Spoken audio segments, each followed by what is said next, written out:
Praise be Jesus Christ, now and forever. My dear friends, we've been reflecting this week on the book of Psalms, the book of hymns, the book of songs that are used in Jewish liturgy and which are very much a part of our Christian liturgy.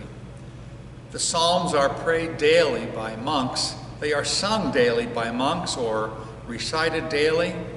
It becomes our daily bread, these psalms which capture, as I mentioned yesterday, the many moods of the human heart, the many moods of the human family.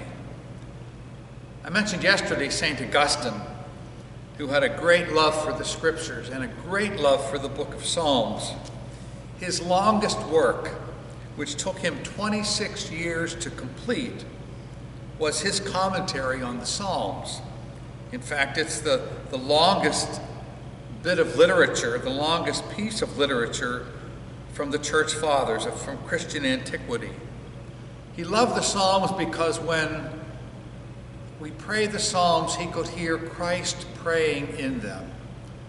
That the Psalms are really the words of Christ. A later author in our own time, Dietrich Bonhoeffer, a Lutheran theologian who was killed in the Holocaust, said this about the Psalms as our way of praying along with Christ. He said, if Christ takes us along in the prayer which Christ prays, if we are allowed to pray this prayer with Christ, speaking of the Psalms, on whose way to God we too are led and by whom we are taught to pray, then we are freed from the torment of being without prayer.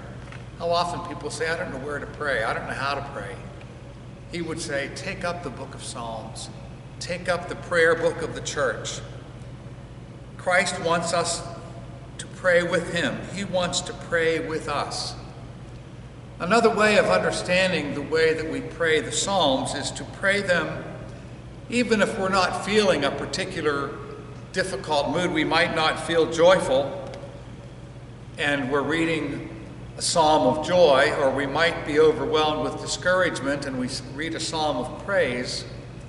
It's been suggested that when we pray the Psalms, remembering it's not just us, we're praying with the voice of the church.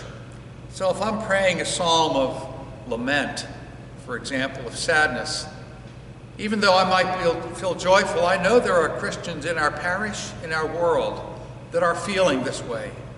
And so I lend my voice to theirs. I give voice to their prayers. I mentioned the Psalms of Lament because the Psalms of Lament are psalms which are often called Psalms of Complaint. They are prayers which capture the struggle that we have in human life, the struggle we have in dealing with the challenges and sufferings of life. We know that the book of Psalms is the book of the scriptures that is most often quoted by Jesus himself. And as you're familiar with the Stations of the Cross, when we pray the book of Psalms, Psalm 22 comes right to the fore, especially when we gather for Good Friday and we hear the words of the psalmist, which really are on the lips of Jesus. My God, Jesus cries out, why have you forsaken me? Far from my prayer, far from the words of my cry. O my God, I cry out by day and you answer not, by night and there is no relief for me. I am a worm and not a man, the scorn of men, despised by the people. All who see me scoff at me. They mock me with parted lips. They wag their heads. Be not far from me, for I am in distress.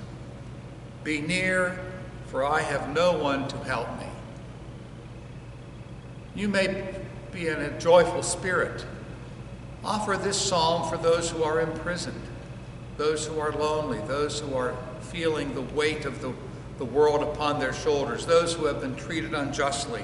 Allow your voice to carry the thought and sentiment of the voices of those who are struggling. The Psalms of Lament are so important for us, particularly when we are called with the Psalms to be praying for the church. The church is not always feeling happy like we might at a given day, but boy, the church is suffering, and those Psalms of lament allow us to give voice to their pain. May God bless you and your loved ones as we pray together the Psalms in this beautiful winter week.